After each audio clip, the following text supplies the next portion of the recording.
জন্য না সত্যি বড্ড অসুবিধা হয়ে যায়।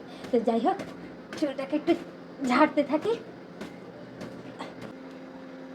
হ্যালো বন্ধুরা, ওয়েলকাম টু মাই চ্যানেল। তোমরা সবাই কেমন আছো? আশা করি তোমরা সবাই খুব ভালো আছো। তো এই দেখো, শ্যাম্পু করেছি আজকে। শ্যাম্পু করে সাবান ঠাবান মেখে ভালো করে স্নান করেছি। কেন বলো তো, আজকে যাবো একটু ঘুরু করতে। অনেক দিন পর বলতে পারো, অনেক মাস পর বলতে পারো যে আজকে একটুখানি বেরোবো আমরা। তো যাই হোক, মামামের শরীর খারাপের জন্য আমরা বেরোতে পারিনি। তো এই আজকে সময় পেয়েছি, মামাম একটু সুস্থ আছে। তো তোমাদের দাদাই বললো যে চলো আজকে একটু ঘুরে আসবো। তো তার জন্য আমি ভাবলাম যে চলো, যখন প্রোগ্রাম হয়েই গেছে তো চলো আজকে একটুখানি সাবান শ্যাম্পু দিয়ে স্নান করিনি। কারণ কাল দুদিন আগেই আমি সাবান শ্যাম্পু দিয়ে স্নান করেছি। তারপরও আজকে যেহেতু বেরোবো, একটু সাবান শ্যাম্পু না লাগালে কেমন লাগে বলো? তো যাই হোক, সাবান শ্যাম্পু দিয়ে ভালো করে স্নান করেছি, করে টোরে এখন বেরিয়ে ভাবলাম চুলটা একটু ঝেড়ে নিই। চুলটা একটু ভেজা, হ্যাঁ কী করবো বলো, চুলটা না একটু শুকালে হবে না, কারণ তাড়াতাড়ি বেরিয়ে যেতে হবে। আর আমার কাছে ওই চুল শুকানোর যে মেশিন বলে সেই মেশিন নেই। তো যার জন্য আমি ভাবলাম যে চলো, এখন যখন কোনো কাজ নেই, এখন আমি গামছাটা খুলে নিয়েছি। খুলে নিয়ে এই বাইরে দাঁড়িয়ে রয়েছি, বাইরে দাঁড়িয়ে চুলটাকে একটু ঝেড়ে নিচ্ছি।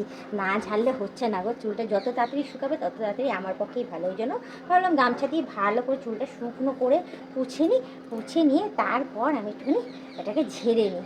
না ঝাড়লে আমি চুলটা আঁচড়াতে পারবো না। একটু ঝেড়ে নিলে স্ট্রেট হয়ে যাবে, আর জ্বরটাও ছেড়ে যাবে, আমি চুলটাও আঁচড়াতে পারবো। আর এদিকে দেখো, গাছের জন্য না সত্যি বড্ড অসুবিধা হয়ে যায়। তো যাই হোক, চুলটাকে একটু ঝাড়তে থাকি। বড় বড় চুল তো একটু অসুবিধা হয়ে যায়। তার মধ্যে দেখো দিন দিন যেন চুলটা বেরিয়েই যাচ্ছে। দেখো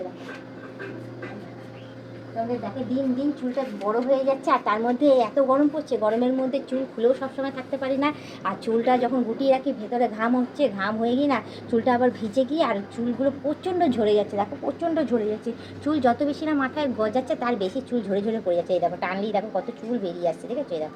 এই দেখো চুলগুলোকে যে কীভাবে শুকনো রাখবো তাহলে চুল পড়া বন্ধ হবে, সেটা আমি বুঝে উঠতে পারছি না। কারণ চুল বেঁধে রাখলে চুল ভেতরে ঘামছে।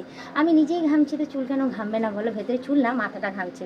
তো যাই হোক, আমি জানি না আমার কীভাবে আমি চুলের যত্ন নেবো, কী করবো না করবো বুঝে উঠতে পারছি না। এই কিছুদিন আগেই হ্যাঁ চুলের এত সুন্দর যত্ন নিচ্ছিলাম যে চুল পড়া আমার বন্ধ ছিল।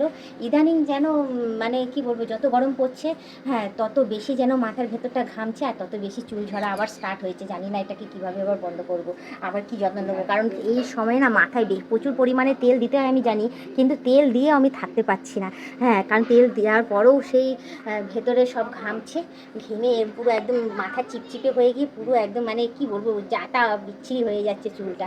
তো যাই হোক, এই গরমের মধ্যে বুঝে উঠতে পারছি না কী করবো না করবো। অতি অবশ্যই তোমরা সাজেশান দিও যে এই গরমের মধ্যে আমি চুলের যত্ন কীভাবে নেবো, আর সেই চুল পড়া কীভাবে আমি বন্ধ করবো। তো আপাতত এখন শ্যাম্পু করে এসেছি, করে এসে চুলটা ঝেড়ে নেবো। ঝেড়ে নিয়ে এবার সুন্দরভাবে সাজুগুজু করে হ্যাঁ তোমার দাদার সাথে ঘুরতে বেরিয়ে যাব।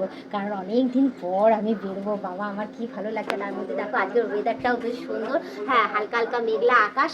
হ্যাঁ, রোদ বেশি নেই, ঠিক আছে? রোদ নেই বলে এই প্রোগ্রামটা আজকে করা হয়েছে। হঠাৎ করে সকালবেলা উঠেই দেখছি মেঘলা মেঘলা আকাশ, খুব একটা চড়া রোদ নেই, খুব একটা বেশি গরম নেই, আছে গরম কমের মধ্যেই রয়েছে, সহ্য করার মতো। তো যার জন্য প্রোগ্রামটা হঠাৎ করে ফিক্সড করলো যে আজকে আমাদের নিয়ে বেরোবে।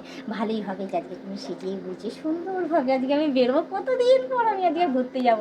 আর তার মধ্যে এই চুলটা নিয়ে হয়েছে বড় সমস্যা। কালকে এই চুলটা কি অবস্থা ছিল, আজকে শ্যাম্পু করেছি। দেখো আজকে ভাবলাম যে জাগে চুলে যখন শ্যাম্পু করছি চুলটা অ্যাটলিস্ট ঝরঝরে ফরফরে থাকবে, একটু বেশ সিল্কি থাকবে। আজকে দেখো চুলটা, আজকে ঘুরতে বেরোবো, আজকে আমার চুলটার কী অবস্থা। তো যাই হোক, এখন ঝেড়ে নিয়েছি, চুলটা এখন ভিজা রয়েছে। এবার যাবো ফ্যানের তলায় বসবো। যদি চুলটা শুকায় তাহলে বোঝা যাবে যে চুলটা আমার সিল্কি হচ্ছে কি হচ্ছে না।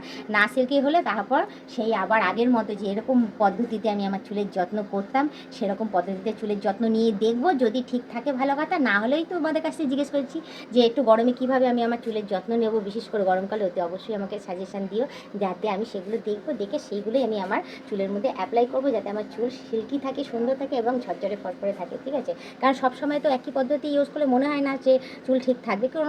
কোনো এক সময় হয়তো চেঞ্জেসও আনতে লাগে। হয়তো গরমকালে আলাদা নিয়ম আছে, শীতকালে আলাদা নিয়ম আছে, বর্ষাকালে আলাদা নিয়ম আছে। চুলের এক একটা নিয়ম থাকে। থাকে না যত্ন করা। তো যাই হোক, সেই নিয়ম তো আমার অত জানা নেই। তো যেই নিয়মে আমি চলি 12 মাস সেই নিয়মেই চলার চেষ্টা করি। হয়তো এখন কাজ করছে না, তো যার জন্য এই সমস্যাটা হচ্ছে। তো যাই হোক, তোমরা সাজেশন দিও। তার মাঝখানে তোমাদের শুধু একটা কথাই বলবো, যারা নতুন দেখছে তারা অতি অবশ্যই আমাকে সাবস্ক্রাইব করে দিই, বেল আইকনটা টুক করে টিপে দিও, অল নোটিফিকেশনটা অন করে দিও। আর যারা এখনও পর্যন্ত মেম্বারশিপটা নাওনি তারা তাড়াতাড়ি করে মেম্বারশিপটা নিয়ে নাও। পারলে তোমাদের বন্ধু বান্ধব যতজন আছে সবাইকে বলো মেম্বারশিপটা না জেনে নিলে ভালো কথা, নাহলে তোমরাই দেখতে থেকো, তোমরাই টিকে থেকো, এভাবে আমাকে হেল্প করে যাবে। তো চলো, আমার চুল ঝাড়া কমপ্লিট হয়ে গেছে, তো এবার আমি ঘরে চলে যাবো। তো আজকে ব্লগ ভিডিওটা এখানেই শেষ করছি। আবার অন্যদিন অন্য কোনো সময় আমি ব্লগ ভিডিও নিয়ে হাজির হয়ে যাবো। আজকের মধ্যে টাটা, বাই বাই। সুস্থ থেকে এভাবে আমাকে দেখতে থেকো, আমার পাশে থেকে আর প্রচুর পরিমাণে সাপোর্ট করে এগিয়ে নিয়ে যাও।